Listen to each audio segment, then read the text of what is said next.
क्या बोल रही है ICSE की public batch of 2026? This video is the second part of the poem Haunted Houses. The first part is already on my YouTube channel, so you need to follow up with that first before you start watching this video.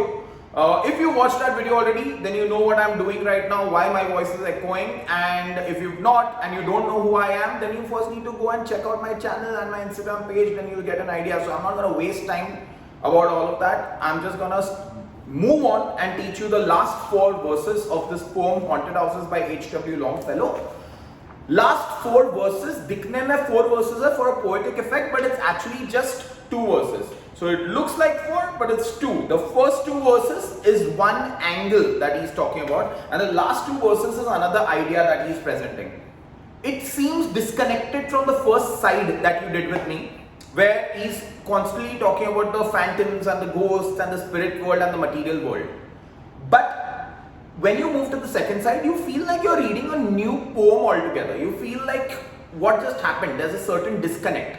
But it isn't actually a disconnect. See, you need to continue the train of thought that he is mourning over someone's loss. He is sad about losing someone dear to him.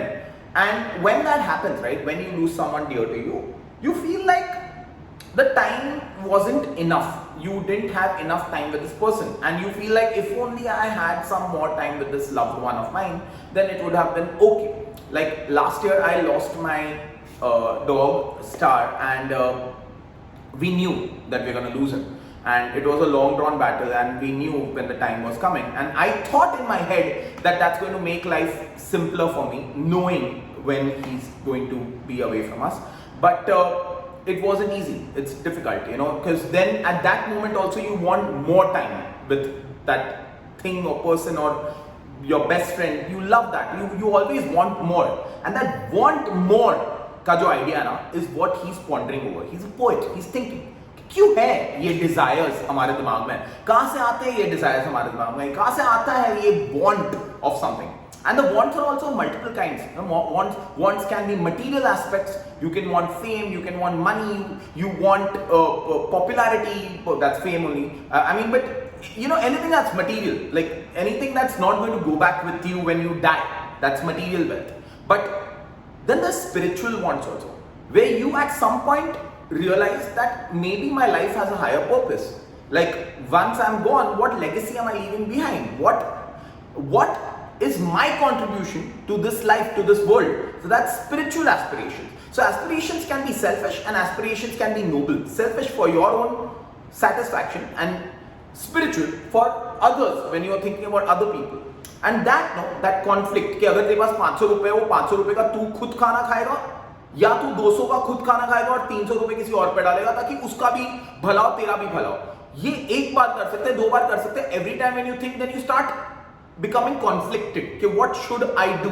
And that is what's being described in this paragraph, the first paragraph of the second side. Our little lives are short lives. Like our lives are short, unpredictable. We don't know what's going to happen when.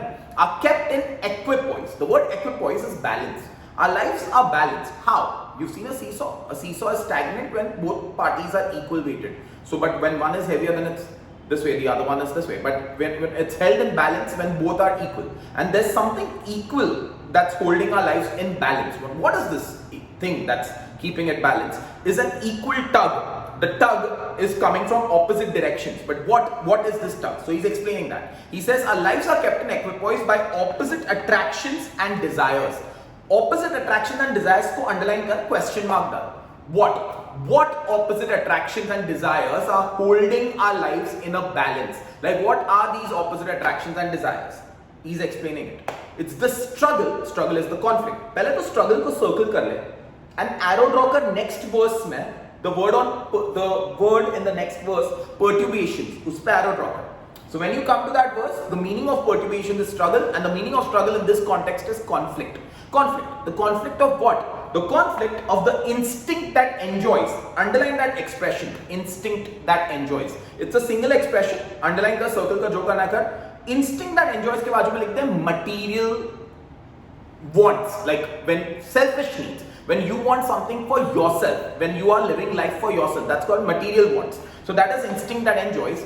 And the second instinct that's balancing it is the more noble. More noble is basically nobler. The nobler instinct that aspires. Noble, the instinct that aspires को underline कर, circle कर, that's the second expression. So your instinct is the instinct that enjoys its material wants, and this instinct, the instinct that aspires, is the spiritual growth. Spiritual wants, when you want to live life for a higher purpose. So whether you live life for yourself or for a higher purpose, that struggle, that conflict is keeping our short lives in equipoise, in a perfect balance. He's continuing that thought. So even though it looks like a second paragraph, you're actually reading the first verse itself. These conflicts, these perturbations for the struggle, this conflict and this perpetual jar of unearthly wants, earthly wants को circle कर, aspirations high को circle कर. Earthly wants पे like material pleasures, material wants. मतलब ऊपर वाला जो instinct that enjoys था, वो है ये earthly wants. And जो second चीज है aspirations high को circle कर, that's spiritual wants, spiritual growth. Aspirations high को swap कर दे, high aspirations. So these perturbations, this conflict and this perpetual jar. The word perpetual is never ending. Something that's always going on and on, never ending, bottomless. Jar over here is a container. Metaphor है, metaphor लिख दे वहाँ पे. Metaphorically, humans or our bodies, our souls, us, we have been called perpetual jars. Why perpetual? Because our wants are never ending. We constantly want more and more. You think कि मेरे पास एक गाड़ी आ जाएगी मैं खुश हो जाऊँगा, मेरे पास PS5 आ जाएगा मैं खुश हो जाऊँगा, बस ये दिला दो मैं खुश हो जाऊँगा, बस ये अचीव कर लूँगा खुश हो जाऊँगा, ये. It's never ending. You're always going to keep aspiring for more things. And the same thing goes for nobler things also. When you do one good deed, you will always be drawn to do more good deeds. You will always keep wanting to do more and more and more. There's never an end. We are never content. We are never satisfied. So this perpetual jar, us is the perpetual jar metaphorically. We, and perpetual jar of what? What is going into this jar? Material pleasures and spiritual pleasures, material wants, spiritual. कहाँ से आता है ये? Where is it all coming from? He is wondering. He is a poet, and this is 19th century. The spiritual thoughts का कोई guide book नहीं होता. अलग-अलग people के अलग-अलग perspectives होते हैं. This he is thinking, कहाँ से आता होगा? So he is also wondering that these aspirations and these material pleasures, they come from the influence of an unseen star or an undiscovered planet. Underline unseen star, underline undiscovered planet. Both these words is his way of saying that there are some forces beyond our understanding. Like people, humanity, mankind has not still been able to understand what fully controls our lives. Like people believe in God, people believe there are some atheists, but even atheists or scientific people, they always realize that there are some forces that we've not been able to understand completely. So there are some higher powers beyond our understanding, higher forces beyond our understanding, which are controlling our lives. Like thoughts, where do thoughts come from? I know people will say, so दिमाग से आते हैं thoughts. That's a stupid way of saying. But दिमाग में कहाँ से आ रहे हैं? Like we all know that हमारे दिमाग में 100 thoughts चल रहे हैं. अभी भी तू जब ये वीडियो सुन रहा है, I'm sure you are thinking about 10 different things. But कहाँ से आ रही है thoughts? And it's how we act on our thoughts that decide our character, right? Negative thoughts, positive thoughts, dirty thoughts, good thoughts, सबके दिमाग में आता है. कोई दूध का धुलवा नहीं है. सबके दिमाग में evil thoughts आते हैं, अच्छे thoughts आते हैं, सब आता है. हम कंट्रोल नहीं कर पाते, थॉट्स तो कैसे भी आ रहा है, बट हम वो थॉट्स को कैसे कंट्रोल करते हैं वो हमारा कैरेक्टर डिसाइड करता है, राइट? बट ये थॉट्स आते कहां से है? ये वांट्स, ये नीड्स आती कहां से है? When you see someone with a good car, you know you are not supposed to covet, you should never covet other people. नजर नहीं लगानी चाहिए, लोगों के लिए हैप्पी फील करना चाहिए, ये सारी चीज हमें पता है. फिर भी कहीं ना कहीं एक टाइनी वॉइस होता है जो बोलता है यार काश मेरे पास भी ये कार होती, इफ आई हैड. कहां से आ रहा है ये वांट, कहां से आ रहा है ये desire? Where is this aspiration coming from? Where are these wants coming from? He says it's coming from the influence of an unseen star or an undiscovered planet. The words unseen star and undiscovered planet in this context are forces or powers which are beyond your understanding, which we have not been able to understand still. So when, again, the reference over here, although he's gone into a different tangent, he's still talking about his loved ones. Like he's saying, why do we constantly keep wanting more and more? Why is like we all know we are going to die. Like logically we all know we are going to die. Then why do we miss people so much? Why do we yearn for those people so much? Like why can't we just be satisfied about the time that we had with them? Why are we always sad that we didn't get more time with the loved one, right? So he's saying maybe there are forces which we've not been able to understand completely. Those were the first two verses of the last side. Now we are moving on to the last two verses. Now the last two verses now, we all have different ways of finding peace at some point. His his idea of finding peace, like my idea, like in the summer break, and I've told this to my kids in class and people laugh, but I genuinely mean it. I'm very serious. Like when I just want to be at peace, and I mean, first thing obviously is phones and everything, but if you take away those distractions, then I just like staring at the sky. Like I just want to lie down on the ground and I want to look at the sky, and I like looking at the clouds, and I like looking at the trees and the leaves, and that gives me a sense of peace. And if I'm near the seaside, then I'll just look at the water, I'll look at the river, I'll look at the water. That also gives me a feeling of peace. We all have our idea of connecting with nature. At some point, when you feel one with nature, when you feel one with the universe, you find a sense of peace, right? He's talking about that peace right now. The day has ended, visitors have stopped coming, it's night. And when it's night, he's at the seaside and he's looking at the moon. And he's at peace right now. And memories are flooding in. He's looking at the moon, he's looking at how the moonlight is falling on the waters, and he sees how the waters are not smooth because it's a sea. So there are waves and the waters are choppy. And on those choppy waters, when he sees the reflection of the moonlight, the reflection is not steady. So in his poetic way, he envisions that the moon is actually throwing a bridge, metaphor. The light of the moon has been metaphorically compared to a bridge, which is falling on this water. And looking at it, he's at peace, but he's also having memories of the time that he spent with his loved one. Maybe they used to sit at the seaside and maybe they would look at the moon and they would spend time together, and all those thoughts come flooding all at once. Now when he's finally at peace, he has time to think about the person he has lost, and all the thoughts come flooding in. And that is what he's describing in this paragraph. Before you start this paragraph, remember what I said. The last two verses are joined, right? So you just need to join it. How will you join it? Cancel the word and. Acha, rak de, and rak. But and ke aage just add kar. Just. So what you are reading is, and just as the moon, blah blah blah, wo chalte rahega. Second paragraph pe, so ko cancel kar aur similarly likh. So now what you are getting, the skeleton of the last two verses is, just as the moon does blah blah blah blah blah blah blah, similarly blah blah blah blah blah blah. So it connects. So he's joining the two. Alright? Now this is what it looks like. Just as the moon from some dark gate of cloud, beautiful visual imagery. Like this is VI visual imagery. He's looking at the moon and the clouds splitting, and the clouds seem like a gate. So dark gate is also a metaphor. So it's a metaphor and a visual imagery. So metaphorically, the clouds have been compared to a gate that split open, that open wide, and from behind the clouds you can see the moon, and from the moon you can see the rays. So just as the moon from some dark gate of cloud throws over the sea a floating bridge of light. Floating bridge of light को underline कर.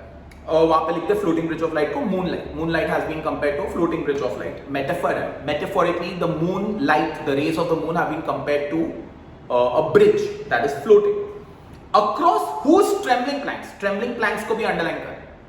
Trembling planks is a metaphor and a personification. How is it a personification? Because the word planks has been given the human quality of trembling. But what are planks over here? Plank is actually a bridge. A wooden plank is a bridge. But what is the bridge actually over here? There is no bridge. We are talking about the moonlight. So the moonlight metaphorically has been compared to a trembling plank. So the trembling across, and why trembling planks? Because it's not steady, right? The water is not steady. So the moonlight is not steady. So across whose trembling planks our fancies crowd into the realm of mystery and night. Crowd पे sentence खत्म नहीं होता. That's one more thing you guys need to learn this year if you've not already realized it. Across JC, across certain poems, if you want the poem to make sense, if you want lines to make sense, it's important to understand what an enjambment is. Enjambment is when a sentence is not actually ending. The sentence is continuing with another line. There's no punctuation. Crowd के बाद कोई punctuation नहीं है. Crowd पे sentence खत्म नहीं होता है. Line खत्म हो रही है. Sentence next line पे complete होता है. So when you are reading it, you have to read it in one breath. So it looks like this. Across whose trembling planks our fancies crowd into the realm of mystery and night. अब तेरे को अगर paragraph समझना है तो तेरे को एक नोट लिखना पड़ेगा खुद के लिए. Our fancies crowd से ब्रैकेट स्टार्ट कर. Our fancies crowd and night पे ब्रैकेट बंद कर. Our fancies crowd into the realm of mystery and night पे ब्रैकेट बंद करते हैं. अब उसका ट्रांसलेशन में तेरे को लिखवाऊंगा नीचे कहीं तो तेरे को जहाँ भी जगह दिख रही है वहाँ पे ये ट्रांसलेशन लिख दे. उससे पहले you have to rearrange a few words. What will you rearrange? Just as the moon. ये just as the moon को एक ब्रैकेट में डाल, one लिख. Just as the moon, one. Throws over the sea को एक ब्रैकेट में डाल, two. Actually throws over the sea a floating bridge of light, two. That's one paragraph. That's one bracket, two. from some dark gate of cloud 3, then across whose trembling planks 4, and then our fancies crowd into the realm of mystery night का translation लिख. बोलू लिखने लगना. It is during the night which is considered as the realm of, मैं slowly बोल रहा हूँ because I'm assuming you're writing, so मैं ये सोच रहा हूँ कि तू अगर मेरे सामने तो तू लिख रहा है. So our fancies crowd into the realm of mystery night. It is during the night which is also considered as a mysterious realm, a mysterious world, that our minds are flooded with or crowded with numerous thoughts, comma, memories, comma, and unanswered questions about life. That's your line. So that's what the line means. He's saying at night when you are looking at the moon, when you are at peace, it is at that time that you have certain memories that flood in, certain thoughts that come rushing in, and it is at this point that you start thinking, you start asking questions about existence, about life, and about why you had to lose your loved one. Will there be an after, like, is there afterlife? Like, will they come back? Is there rebirth? Like, what happens? Like, so many things, so many questions about the life. And in poetic language, right, night is always considered as a dark realm, a realm of mystery. There are certain unanswered questions that people have about the life during night. You know, night is considered to be a mysterious time. So that's why it's called a realm. Realm is a dimension, a world of mystery and night. So that's the meaning of our fancies crowd. Fancies are thoughts, memories, questions. Crowd, matlab come rushing in. When do they come rushing in? During night. So what is the word for during night? Realm of mystery and night. Why is night called mystery? Because it is mysterious for poets, and in poetic language, night is always considered as a world of mystery, world of unanswered questions. But the paragraph hasn't ended. So he says, I'll just tell you the structure. This is what it looks like. He says, just as at night I see a floating bridge of light coming from the moon, and I'm immediately flooded or crowded with numerous thoughts and questions, similarly, from the world of spirits. Now from the world of spirits के लिए तेरे को वापस से numbering करना पड़ेगा. So similarly को 1 डाल दे. So is similarly, उसको 1 डाल. Similarly, फिर a bridge of light जो second paragraph है उसको 2 लिख. Similarly, a bridge of light descends एक single word है उसको 3 लिख. So 1, 2, 3. Similarly, a bridge of light descends from the world of spirits 4. Connecting it को circle कर. It को circle कर और लिख SW. SW stands for spiritual world. Connecting the spiritual world with this को circle कर. This is material world, our world of sense. Sequence.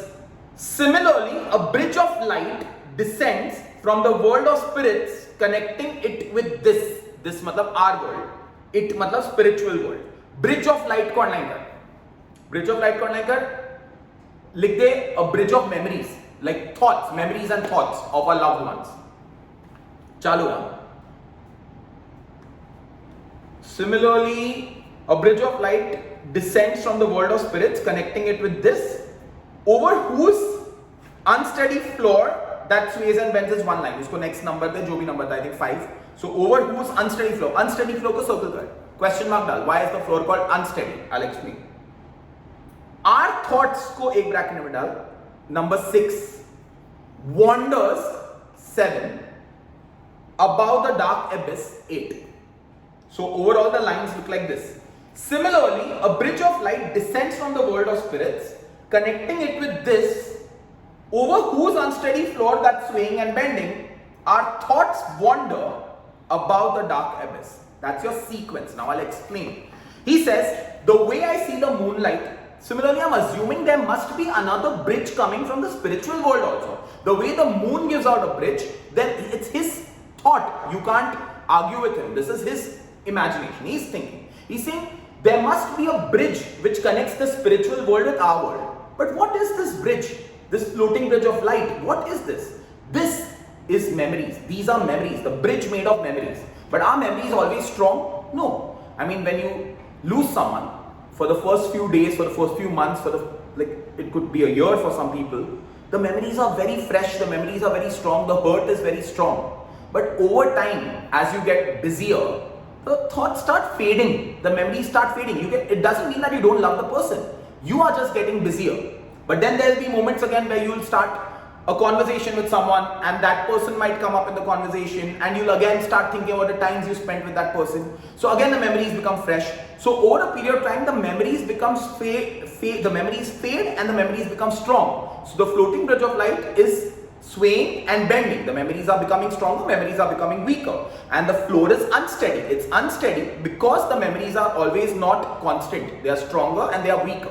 So these memories, which is actually a bridge, metaphorically, the bridge which connects the spirit world with our world is a bridge made of memories, and these memories is an unsteady floor because the memories are swaying and bending. The memories are stronger and weaker from time to time. But it is these memories that keep you from falling into a dark abyss. Now the word abyss literally means a bottomless pit. A dark pit is called an abyss. But in this context, the dark abyss is grief, is despair, is depression. Many people spiral when they lose control over their emotions.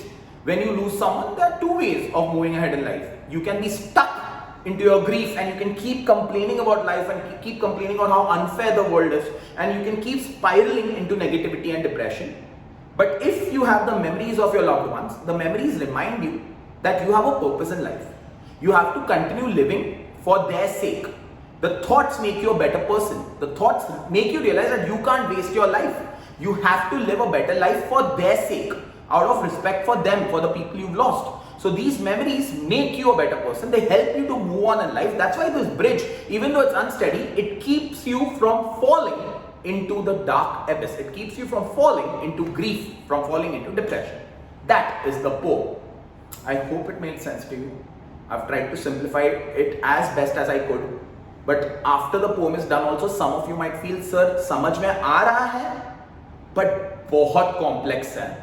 You are not at fault. I am telling you, अच्छे teachers, experienced, seasoned teachers, हम लोग को ये poem complicated लगती है. Like a lot of people have difficulty understanding the poem. There are numerous interpretations. हो सकता है जो मैंने सीखा वो तेरा टीचर ने ना सीखा वो interpretation.